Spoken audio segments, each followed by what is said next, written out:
Hi students, welcome to the virtual platform of UN Autonomous College. So today's class we will be discussing the process activities. In our last two modules we have been discussing the individual process activities and we have already discussed the requirement specification, and in last module we have discussed the design and implementation. So in case of software design and implementation, the software or the software system will get designed and that will get implemented, and after the completion of the design and implementation phase, what we will get an executable system. So that executable system is the input for the validation stage.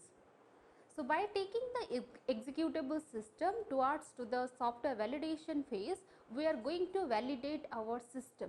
So what actually that means, we are going to validate?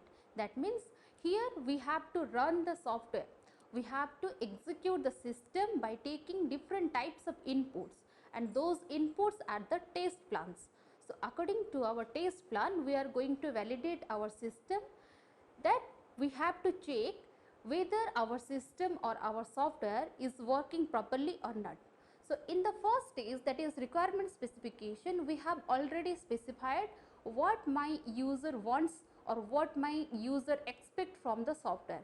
So whatever the functions, whatever the service that my software is going to provide to whom, to the end user or to the customer, that requirements has been specified in the first stage. And now we are in the third stage, that is the software validation and popularly known as the software testing. So in this third stage, we are going to run our system as a whole. We will check the correctness of the software system that has been developed by us. So let's see what is actually that software validation and what are the phases, how we will complete the software validation phase.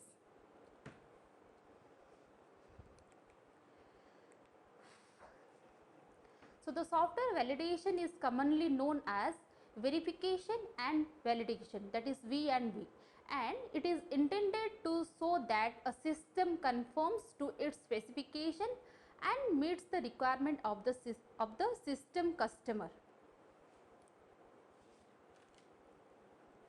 So what actually it's saying? It says that the user's requirement, in case of requirement specification, when we have developed the system model, there we have decided what actually the user requirement and what are the system requirements. That means whatever the function and whatever the service that my user expect from my software, that is the user requirement. And to fulfill those user requirement, whatever the other systems, that means whatever the hardware and whatever the supported software that we have need to design the required software, is the system requirement that we have to specify in case of requirement specification. Now we have to check whatever the service and whatever the function that we have already specified, my system or my software is fulfilling all those requirements or not. If my software, after developing the software, if I am finding that my software is not up to this, that my customer can use it, then after delivering the software, the customer may deny to accept that software which has been developed by us. So we have been putting all the time on the cost and the effort for developing the software, and after delivering, if my customer denies to accept, so then that is the software crisis. We have already discussed in the chapter software crisis.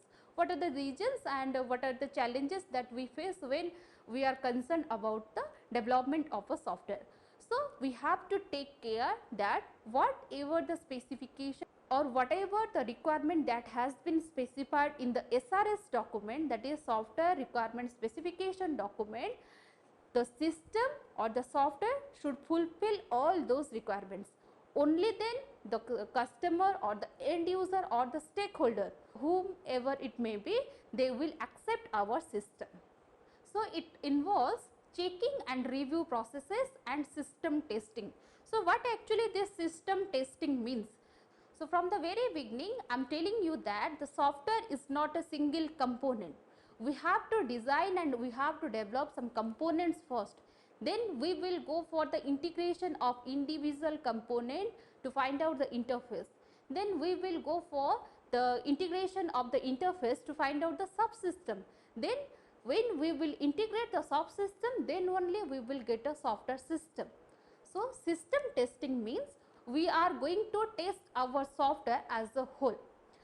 First we will go for the testing of individual component, then we will go for the testing of each subsystem, then we will go for the system testing, and when we will confirm that our software is working properly, then only we can deliver the software to the end user. So, that actually system testing means. So, the system testing involves executing the system with test cases that are derived from the specification of the real data to be processed by the system. So, what is this real data? So, real data means whenever we are up to the uses of the software, then which type of data we are dealing with, those are the real data. So, in our last video, when we are taking the example of CMS, there the data are like the student details. Whenever we are going to get our admit card, the student details, that means the name, the roll number, the registration number, which paper they are going to give the examination. So, all this data should be there in our database. Only then we can retrieve the data according to the student's roll number and the semester. So, these are the real data. And what is the test case actually? The test case means to identifying and giving input to the software. For example, suppose we have been write a code for bubble set. Then by giving a single sort of input, are you going to tell that my program is working properly? No, because whenever we are talking about a program or whenever we are talking about run a program, then we can provide different sort of inputs. The inputs may be some positive numbers. Those numbers may be ascending order, those numbers may be descending order, or those numbers are mix up ascending and descending order, then we can sort them. Those numbers may be positive numbers, those numbers may be negative numbers, and those numbers may be a mix of positive and negative numbers. If our program is going to run for different types of inputs, then only we can say our program is working properly. Or you can take another example. Suppose I am writing a program to add two numbers. If I am taking a static variable, suppose I am taking that a equals to 5 and b equals to 10, then whatever the time I may run the program, the program will show me the output as 10 plus 5, that is 15. You may run it again, that will show you 10 plus 5 equals to 15, because you have taken the static variable. But I have already told you that we have to write the program for the users. The user should choose what actually he wants. If he wants to add 5 plus 10, then he can put 5 and 10. If he wants to add minus 5 with minus 10, then he can choose minus 5 and minus 10. So, that is the robustness. We have to follow those robustness nature in case of software development. So, these when we are taking different sort of input, different types of input, those different inputs are creating different test cases. So, while developing a software, we should look after the test cases. Which are the test cases available there? What my user expect? In this way, we can provide the different test cases to the software. Then only we can validate the software which has already been developed by us. So, the testing is the most commonly used as V and V activity. That means the testing means verification and validation. We have to verify by putting different sort of test cases. We have to verify that my software is working properly, and we have to validate. If there are some problem, then we can go back to the design and specification. There we can change the requirement, and there you can change the design, then only we can go for the validation again. So, that is the verification and validation. That means we are checking the correctness of our software. So, let us see what are the activities that are present in testing. So, these are the phases. By completing these 3 phases, we can say that our validation phase has complete. The first phase is the component testing. Sometimes we can call this component testing as the development testing. By completing the component testing, we will go for the system testing. Then after we will go for the acceptance testing. So let's see each and every phase one by one. The first one is development or component testing. So why we call it as a development testing? Because the individual components are the functions or the services or the objects or the coherent groups. So these are the entities we have in case of our components, and individual components will get tested by the developer. So why individual components are get tested by the developers? Because so in our process activities class, we have already discussed each and individual activities in an abstract manner. That time I have already discussed that the component should be tested by the developer of that component. If there are n number of components and n number of developers has developed those n number of components, then the component should be given to that particular n number of developers to test. Because if I am writing a program, then that program and the logic of the program is completely identified by me. So when I will go for the testing of that program, then it will be very easy and it will be less time taking. If I will write a program and I will give it to you for testing that program, then it will be quite difficult. Because if it is a large program, you may find the syntactically error. What is the syntax error? You can correct them. But what if in case if some logical error arises, then it will be very difficult for you to find out the logical error, because that logic was developed by me. That's why we are giving each and individual component to the developer of that individual component to test. That's why we are calling the component testing as the development testing. So here individual components will get tested. Why?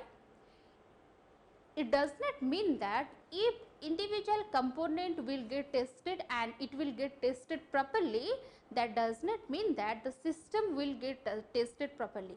Because when we are talking about a component that is a single function, that may work properly, but when we are talking about a system that is consisting of different components, so while integrating individual components to get a system, that may not be work properly, that the individual component may work properly, but while integrating them, they may work properly, they may not work properly. So we have to first check each and individual component independently. So next we will go for the system testing. That means we are going to test the system as a whole. So while we are talking about the system testing, the emergent property is particularly important. So what actually that emergent property means? That means what are the system properties? So when we are talking about a software, we might talking about the speed. That means in which speed my software is going to perform. We may talking about the transaction. That means how many transaction my software is capable of running per second. We may talking about the memory optimization. That means how much of memory my software will take while installing. We may talking about the security and the safety that is provided my software, and we may talking about the reliability, how much reliable my software, how much dependable my software. So these are the system properties. When we are concerning the system testing, the emergent properties like all those are very much important. We have to check either my system is working properly by combining all component into the subsystem and by combining all subsystem into the system. That we have to check as a whole my system is working or not. By completing the system testing, we will go for the acceptance testing, and in case of acceptance testing, we have to check whether our customer data, that means whatever the customer needs from the software, that my system meets those customer needs or not. So in case of acceptance testing, there are two different testing. One is alpha testing and another is beta testing. So what actually that alpha testing and beta testing means? So alpha testing is performed in case of the client or the customer. I have already told that what is customer and what is the end user. We have been developed the CMS for the UN Autonomous College. So, the customer is UN Autonomous College, and there are different subsystem like lesson plan, attendance, admission. So, who will use the admission? The administrative people will use the admission software. So, for the admission software, who is the end user? The end user is the administrative people. For the lesson plan and attendance, the teacher will use those lesson plan and attendance. So, they are the end users. For the examination, there are some also administrative people who will use the examination. So, they will the end user. So, alpha testing will be performed for the customer. The customer, that means the UN Autonomous College, they will see what actually they want. They want admission, lesson plan, your admission and the examination. So these are the interface. So, that is college management system, that is CMS, that actually holds this subsystem or not. If the college management system is completed by the attendance, the lesson plan, the admission and the examination, then the customer will know that it is the software that what actually I want. Then he will accept that. That is the alpha testing. So, what is the beta testing? Beta testing means when the end user starts using the software, the administrative people will use the admission. If there are some error or if there are some fault, they will contact to the developer of that software. So, that is the beta testing. So, while using the software, if any error comes, then the software developers should be there to correct those errors. Then the software developer will decide either we will go for the further beta testing or we will launch the software to the market. So, those are the alpha testing and beta testing. Actually, this software validation and software testing is a vast course. We will go for the further chapters, then there we will discuss it in the depth. This is not the right time to go into the depth. So, what we conclude that we have to first test the each and individual component independently, then we will go for the system testing, that there we have to check whether our complete system is working or not, then we will go for the acceptance testing. Once my customer is ready to accept the software and my customer is ready to use the software, then we can say this is a good software. Our software development process has been complete. Then we will go to the software evaluation. So, by completing the third stage, we have the software system, that is the executable software system.